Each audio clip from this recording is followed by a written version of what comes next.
பாதாள செம்பு முருகன் கோயில் போயிருக்கீங்களா? திண்டுக்கல் மாவட்டத்துல ராமலிங்கப்பட்டியில போகர் நகர்ல தாங்க இந்த கோயில் இருக்குது. போகர் சித்தருடைய அவதாரமான திருக்கோவில் சித்தர் தாங்க இந்த கோயிலை உருவாக்குனவரு. ஆனா சமீபத்துல கந்தமாறன் பரம்பரையில இருந்து வந்த ஒரு அரக்காவர் இந்த கோயிலை கண்டுபிடிச்சு சிற்ப சாஸ்திர அடிப்படையில இந்த கோயிலை புதுப்பிச்சு பக்காவா கட்டிட்டாருங்க. ஸ்தல விருட்சமா மலைநெல்லி இங்க இருக்கிறது இந்த கோயிலுடைய தனி சிறப்புங்க. இன்னும் இந்த கோயிலுடைய சிறப்புகள் என்னென்னங்கிறது விரிவா பார்க்கலாம் வாங்க.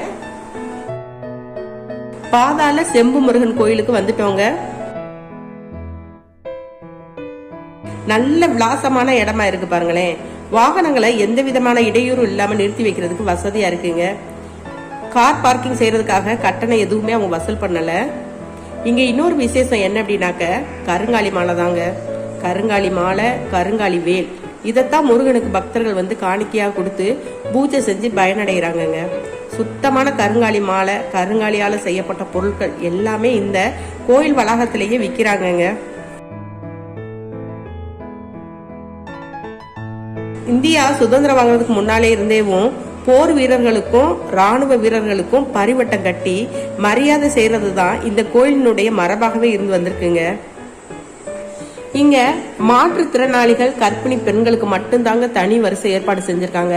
மற்றபடி யாரா இருந்தாலும் எல்லாருமே கண்டிப்பா இலவச தரிசன வரிசைகளை தாங்க போகணும்.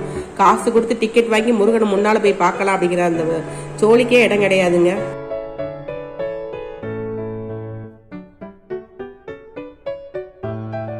இதுதாங்க சங்கிலி கருப்பு. இந்த சிலைய ஒரே கல்ல 15 அடி உயரத்துல செஞ்சிருக்காங்க.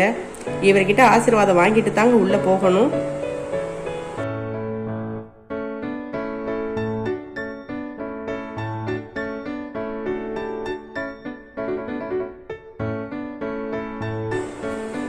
இந்த கோயிலோட மற்றொரு சிறப்பு என்னன்னு கேட்டீங்கன்னா மௌனம். மௌனம் ஆமாங்க. சித்தர்கள் வழிபாடு செய்து வந்த அந்த காலத்திலேயே பறவைகள் விலங்குகள் கூட ஒரு சின்ன சப்தம் கூட எழுப்பாம இருக்குமாங்க. அந்த அளவுக்கு அமைதியா ஒரு வார்த்தை கூட பேசாம மௌனமா போயிட்டு வழிபாடு செஞ்சுட்டு வந்தோம் அப்படின்னாக்க நம்ம நினைச்ச காரியம் நிச்சயம் கைகூடும் அப்படிங்கிறது ஒரு ஐதீகங்க. இப்ப இங்க உள்ள போனோம் அப்படின்னாக்க அங்க ஒரு விநாயகர் கோயில் இருக்குங்க.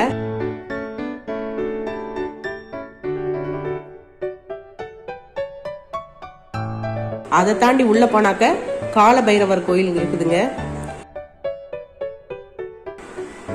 சித்தர்கள் வந்து பிரபஞ்ச ஆற்றலை பெறுறதுக்காக அவங்க இந்த நீர் மற்றும் காடுகள் சூழ்ந்த இந்த பகுதிகளில் தான் தவ வாழ்க்கையை வாழ்ந்து வந்திருக்காங்க.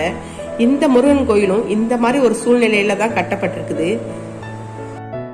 அதனால இந்த கோயிலுக்கு வர்ற இந்த பக்தர்களுடைய வாழ்வும் நல்ல வளமடையும் அப்படிங்கிறது ஐதீகம்.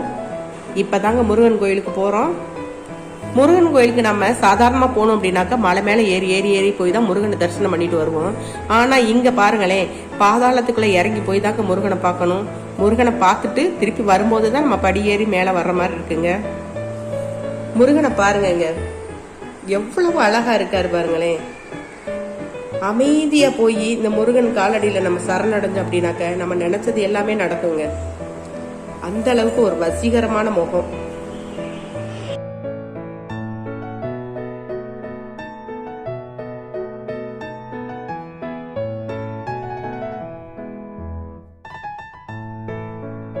இங்க ஒரு குளம் மாதிரி இருக்குதுங்க. அந்த குளத்துல கொஞ்சம் தண்ணி இருக்குது.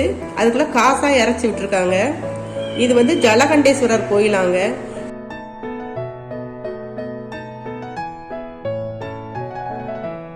ஆனா இங்க ஒரு போர்டே வச்சிருக்காங்க, காசு பணம் எதையும் இங்க இறைச்சி விடாதீங்க அப்படின்னு.